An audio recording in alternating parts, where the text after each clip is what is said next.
Hello all അസ്സലാമു അലൈക്കും. ഇന്നത്തെ റെസിപ്പി ഒരു പെരി പെരി ചിക്കൻ പോക്കറ്റ് റെസിപ്പിയാണ് കാണിക്കുന്നത്. വളരെ ടേസ്റ്റിയാണ്. അപ്പോൾ നമുക്ക് വീട്ടിലേക്ക് കിടക്കാം. അതിനായിട്ട് ഞാനിവിടെ 1.5 കപ്പ് മൈദ ഒരു ബൗളിലിട്ട് കൊടുക്കുന്നുണ്ട്.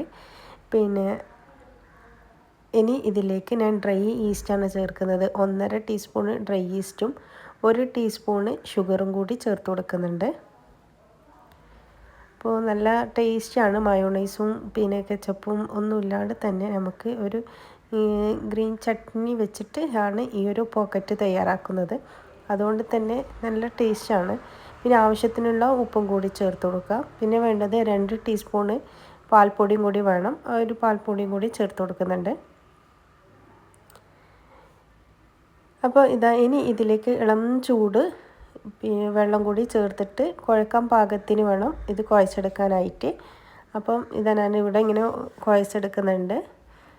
അപ്പോൾ കുറച്ചായിട്ട് വെള്ളം ചേർത്ത് കൊടുക്കുന്നുണ്ട്.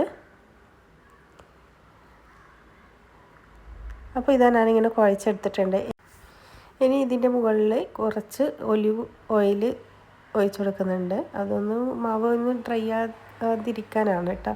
അപ്പോൾ അതിൻ്റെ മുകളിൽ വെച്ചിട്ട് ഒന്ന് പ്രസ് ചെയ്ത് കൊടുക്കാം. എന്നിട്ട് അതൊന്ന് 1.5 മണിക്കൂർ 2 മണിക്കൂർ ഒന്ന് പൊങ്ങാനായിട്ട് വെക്കാം. ഇനി ആ ഒരു സമയം കൊണ്ട് നമുക്ക് ചട്നി തയ്യാറാക്കാം. അതിനായിട്ട് ഒരു 5 വെളുത്തുള്ളിയും എരിവിനനുസരിച്ചിട്ടും പച്ചമുളക് ചേർത്ത് കൊടുക്കാനായി ഇപ്പോൾ ഒരു 3 ചെറിയ പച്ചമുളക് ചേർത്ത് കൊടുക്കുന്നുണ്ട്. ഒരു പിടി മല്ലിയിലയും 1 കപ്പ് തേങ്ങയും പിന്നെ ആവശ്യത്തിനുള്ള ഉപ്പും കുറച്ച് വെള്ളം കൂടി ചേർത്ത് കൊടുക്കുക. അരക്കാൻ പാകത്തിന് മാത്രം വെള്ളം ചേർത്ത് കൊടുക്കുക. ഓവറായിട്ട് ചേർത്ത് കൊടുക്കണ്ട. പിന്നെ ഒരു കട്ടി ലൂസായിട്ട് കിട്ടും.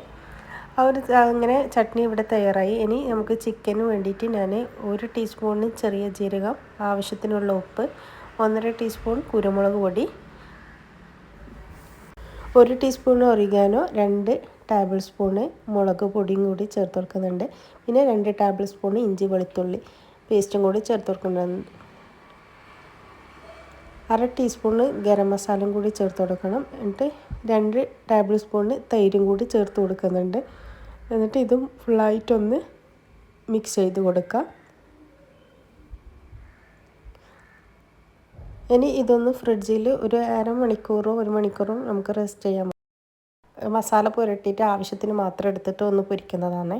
അപ്പോൾ വെളിച്ചെണ്ണയിലിട്ടിട്ട് ഒന്ന് പൊരിച്ചെടുക്കാം. ആ ഒരു സമയം കൊണ്ട് നമ്മുടെ മാവ് നന്നായിട്ട് പൊങ്ങി വന്നിട്ടുണ്ട്. ഇനി 4 ബോളാക്കിയിട്ട് എടുത്തിട്ടുണ്ട്. എന്നിട്ട് ഒന്ന് പരത്തിയെടുക്കാം. ഇതേപോലെ ഒന്ന് പരത്തിയെടുക്കാം. എന്നിട്ട് ഇത് 2 എണ്ണമാക്കിയിട്ട് ഞാൻ പരത്തിയെടുക്കുന്നുണ്ട്. എന്നിട്ട് നമുക്കൊരു ഗ്ലാസിൻ്റെ വെച്ചിട്ട് ഒന്ന് അടിയാളം ഇട്ട് കൊടുക്കുക.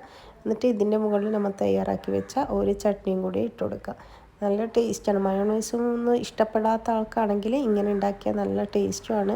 ഇഷ്ടത്തോടെ കഴിക്കുകയും ചെയ്യാം. അപ്പോൾ ഇതിൻ്റെ മുകളിൽ ഫ്രൈ ആക്കി വെച്ച ആ ഒരു ചിക്കനും കൂടി ചേർത്ത് കൊടുക്കുന്നുണ്ട്. ഇതിപ്പോൾ ഞാൻ ചെറിയ സൈസാണ് ആക്കിയത്.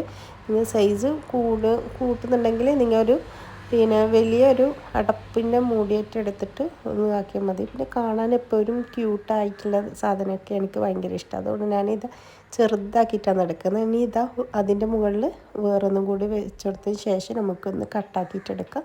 ഈ ഒരു ഗ്ലാസ് കൊണ്ട് ഞാൻ ഇങ്ങനെ കട്ടാക്കിയിട്ട് എടുക്കുന്നുണ്ട്. കാണുന്നില്ലേ, ചെറിയ സൈസാണ്. അതുകൊണ്ട് തന്നെ കാണാൻ നല്ല ഭംഗിയുണ്ട്. അപ്പോൾ ഓരോന്നായിട്ട് ഞാൻ ഇതേപോലെ കട്ടാക്കിയിട്ട് എടുക്കുന്നുണ്ട്. ഇതേപോലെ ബാക്കിയുള്ള എല്ലാം ഞാൻ ഇതേപോലെ ഇങ്ങനെ ഒന്ന് പരത്തി എടുക്കുന്നുണ്ട്. അപ്പോൾ ആയതൊക്കെ ഞാനൊരു ട്രയൽ വെക്കലാണ്. ഇനി ഇതിൻ്റെ മുകളിൽ നമുക്ക് ജസ്റ്റ് ഒന്ന് കളറ് കിട്ടാനായിട്ട് ഒന്ന് പാലൊന്ന് ബ്രഷ് ചെയ്ത് കൊടുക്കാം. അങ്ങനെ എല്ലാ മുകളിലും ബ്രഷ് ചെയ്ത് കൊടുക്കുന്നുണ്ട്.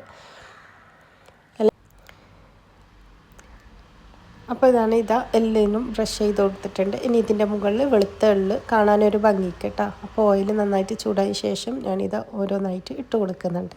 ഇങ്ങനെ പിന്നെ ചെറിയ സൈസ് ആയതുകൊണ്ടാണ് 2 ഇട്ട് കൊടുക്കുന്നത്. അപ്പോൾ കാണാൻ നല്ല ക്യൂട്ടായിട്ടുള്ള നല്ല അടിപൊളിയും കഴിക്കാൻ നല്ല ടേസ്റ്റുമാണ്. അപ്പോൾ എല്ലാവരും ഒന്ന് ട്രൈ ചെയ്ത് നോക്കാം. നല്ല ടേസ്റ്റി ആയിട്ടുള്ള പെരി പെരി ചിക്കൻ പോക്കറ്റ്. അപ്പോൾ വീഡിയോ ഇഷ്ടപ്പെട്ടാൽ ലൈക്ക് ചെയ്യാനും ഷെയർ ചെയ്യാനൊന്നും മറക്കരുത്.